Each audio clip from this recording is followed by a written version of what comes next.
Halo,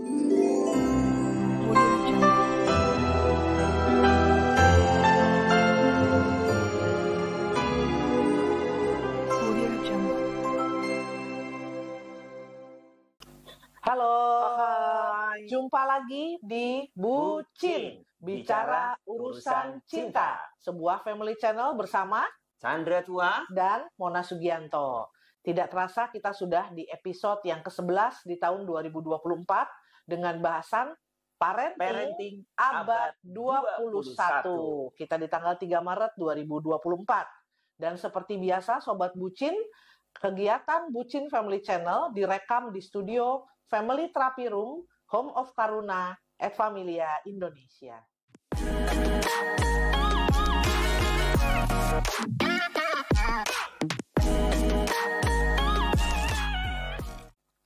Tapi seperti biasa, kenapa nih kita bahas parenting abad 21 di Bucin? Ya, jadi Sobat Bucin, betapa penting kita membahas tentang parenting. Sekarang kita masuk bicara tentang parenting ya, kepengasuhan untuk anak-anak kita gitu ya.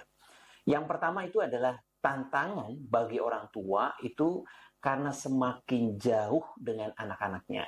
Hal ini karena minim waktu bersama, terutama karena pengaruh penggunaan internet. Jadi karena adanya internet, mereka main game, mereka punya hiburan, terus ada di dalam kamarnya. Sehingga mereka kalau misalnya dipanggil untuk bersama, makan bersama gitu ya, mereka pasti ya kalau perlu marah lagi ya. Itu yang pertama. Kemudian yang kedua adalah semakin luntur ya nilai-nilai moral, ya norma, tradisi. Itu semakin mereka tidak merasa penting. Padahal mungkin kalau generasinya saya sama Mona masih ada tuh yang namanya sopan santun. Kalau misalnya nggak sopan, bayarannya mahal itu ya. Nah, kemudian yang ketiga itu perbedaan generasi ya. Generasi X, Y, Z ya. Sampai dengan yang sekarang Alpha gitu ya. Itu punya auranya masing-masing. Mereka sepertinya punya misinya masing-masing. Sehingga mungkin antar generasi bertanya, kenapa ya berbeda ya? Nah, oleh karena itu dengan 3 hal ini ya, kita akan bahas betapa pentingnya kita membahas parenting di abad 21 ini.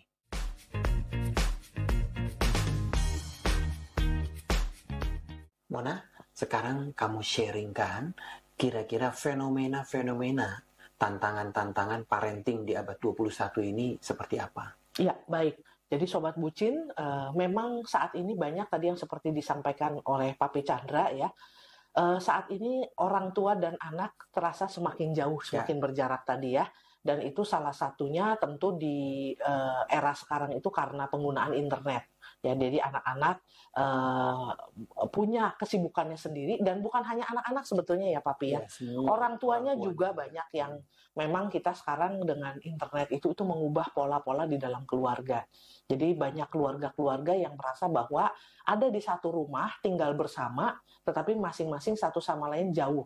Anak-anak ketika mencari informasi, orang tua sudah bukan pilihan nomor satu untuk ditanyai, untuk diskusi, untuk termasuk juga untuk sharing gitu ya. Nanyanya Mbah Google. Iya, menanyakannya tentu lewat internet atau lewat sosial media di mana mereka juga terhubung dengan banyak orang yang kita juga tidak bisa betul-betul mengenal siapa saja yang terhubung dengan anak-anak kita di zaman seperti sekarang. Sehingga wajar di masa-masa kini Papi dan Sobat Bucin rasa jauh tadi menjadi double-double ya, maksudnya berlipat ganda ya. Bukan hanya soal waktunya yang memang juga semakin minim untuk interaksi, deep talk, heart to heart itu kayaknya udah lebih langka lah ya sekarang kesempatannya. Lalu kemudian bukan hanya itu, tapi juga tentang pembentukan cara berpikir, kan apa yang masuk ke pikiran, ke kepala kita itu kan sangat mempengaruhi ya, gitu. Termasuk kepada anak-anak kita juga. Dan itu membuat orang tua kadang-kadang sampai kaget-kaget ya, Sobat Bucin, kok anak gue bisa mikir gitu ya? Kapan kejadian atau apa nih latar belakangnya gitu ya? kok tiba-tiba mereka bisa nanya itu atau komen itu atau beropini itu, yang membuat orang tua seringkali terkejut dan bahkan takut ya akhirnya gitu. Dan ada satu mungkin Mona, akhirnya orang tua juga merasa kesepian ya. Iya, dan merasa kesepian karena di tengah hiruk-pikuk dunia keramaian ini gitu ya.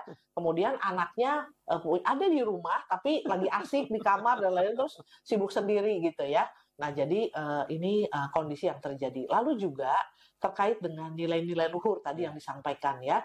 Cukup banyak sekarang orang tua yang mengeluhkan ya, Papi.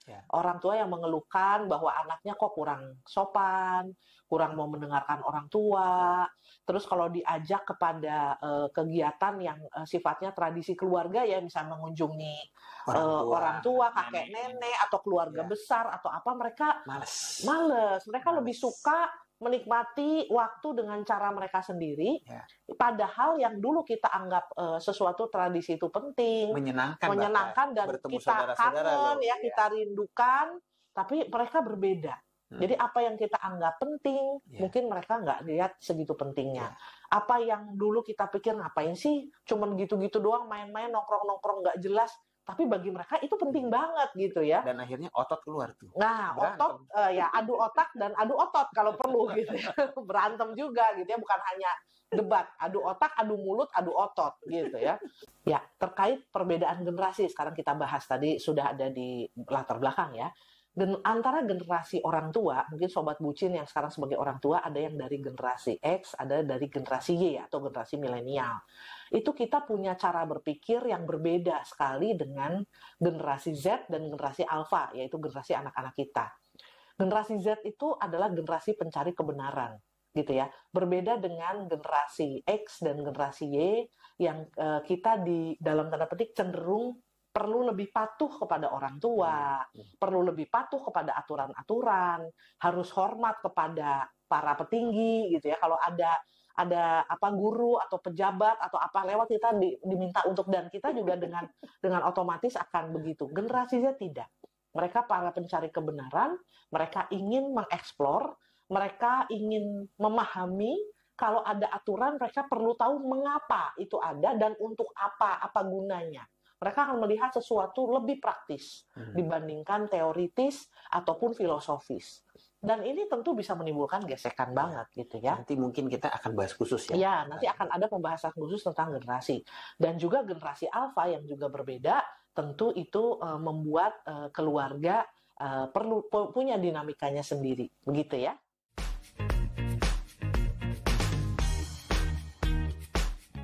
Oke, sekarang sharing tentang kita. Papi duluan ya. Oke. Sobat Bucin, jadi ketika saya menjadi seorang ayah, gitu ya, ada satu perasaannya, khususnya ketika lahir anak pertama kami, gitu. Aduh, satu perasaan yang tidak bisa digambarkan, luar biasa, gitu ya. Jadi ini adalah satu tugas saya sebagai seorang ayah, gitu ya. Nah, ada beberapa hal yang saya terapkan, gitu ya, dalam mendidik anak-anak kami ya. Jadi yang pertama itu tentang menanamkan tentang moral ya.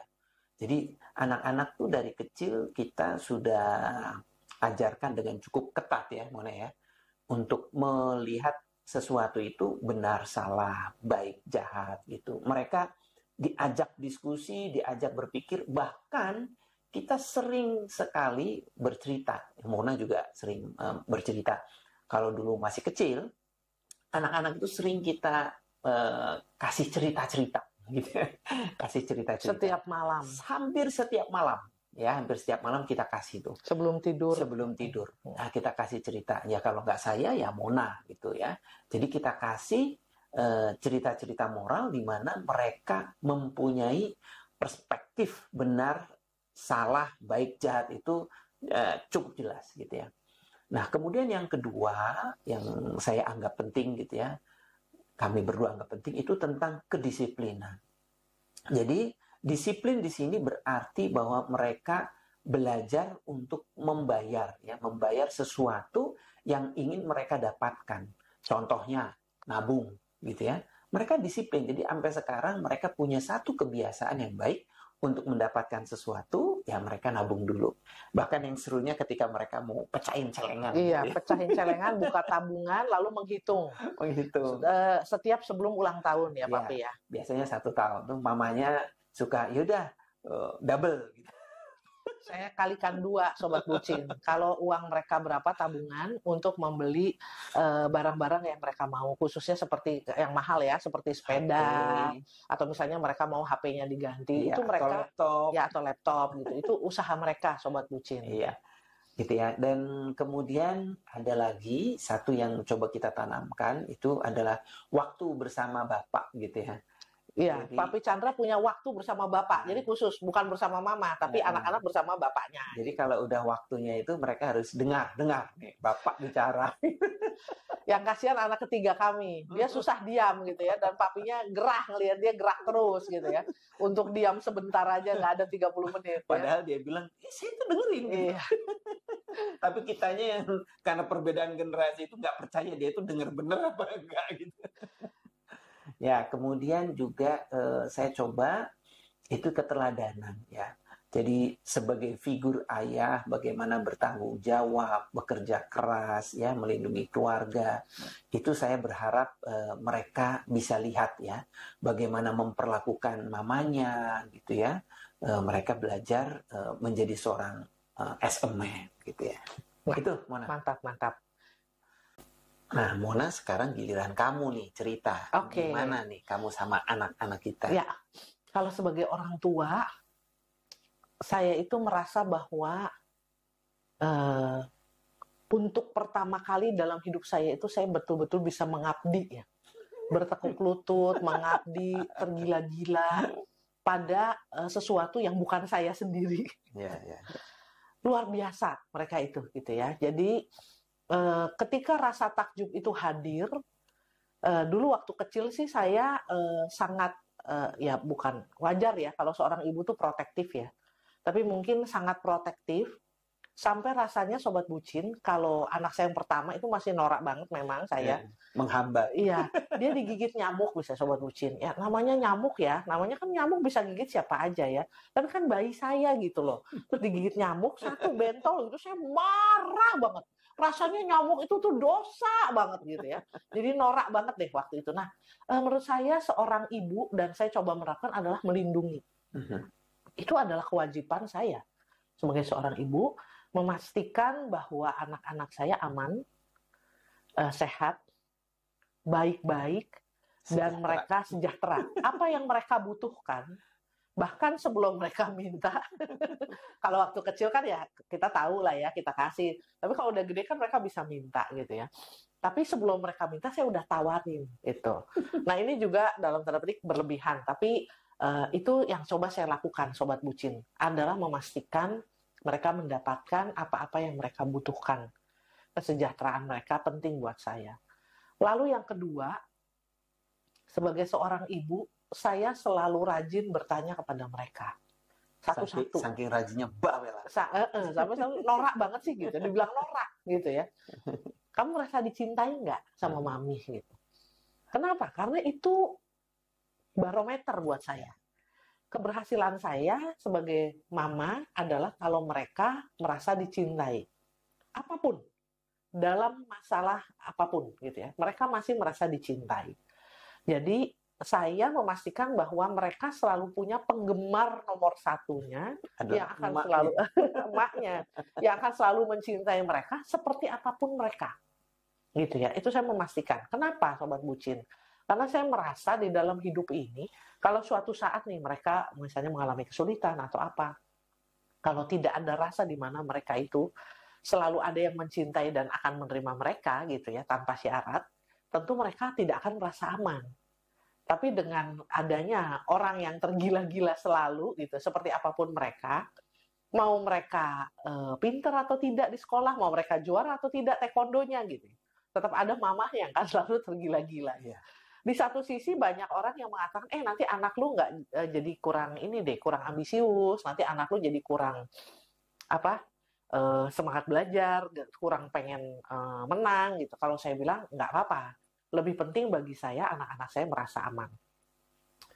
Lalu dipastikan juga karena mereka adalah generasi Z dan generasi Alpha, kami selalu sering berdiskusi tentang kasus-kasus yang ada gitu ya, yang ada di masyarakat lah. Ada kejadian apa, itu kita bahas, diskusi, mereka opininya apa dan saya apa, lihat dari berbagai perspektif. Dan jadi mereka juga bisa melihat perspektif kita orang tua ya? Iya, dan memang dari perspektif yang berbeda juga. Oh, kalau dari ilmu psikologi, dari sejarah, dari apa, bisa dari filosofi dan lain-lain, itu bisa luar biasa. Terutama si sulung itu udah sama si tengah udah bisa nih ya.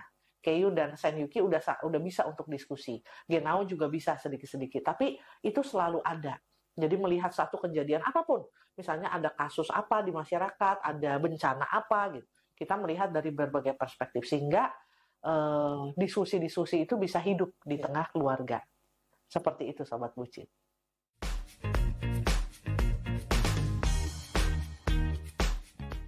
Nah, Sobat Bucin, sekarang kita kesimpulan ya, dari sisi saya dulu lah sebagai seorang ayah ya kepada anak-anaknya.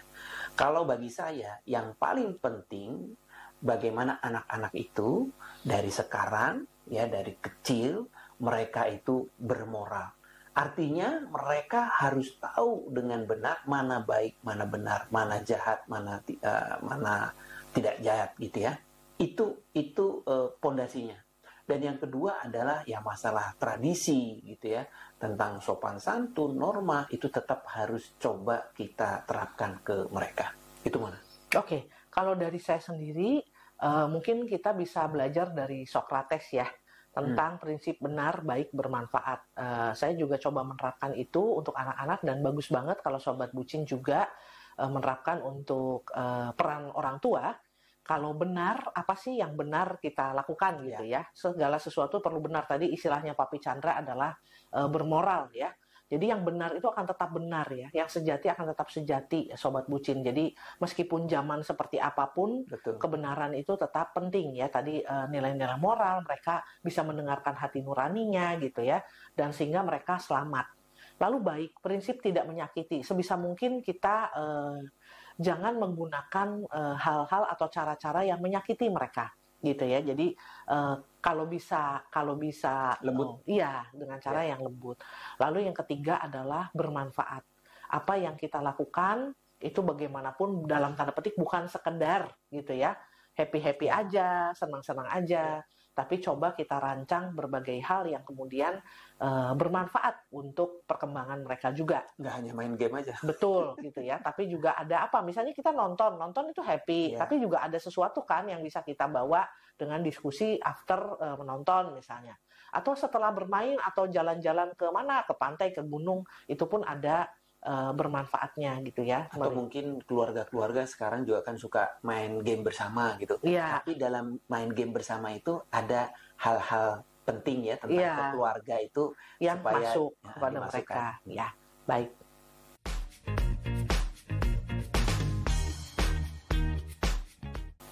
Nah, Mona, sekarang kita oleh-oleh bucin untuk Sobat Bucin.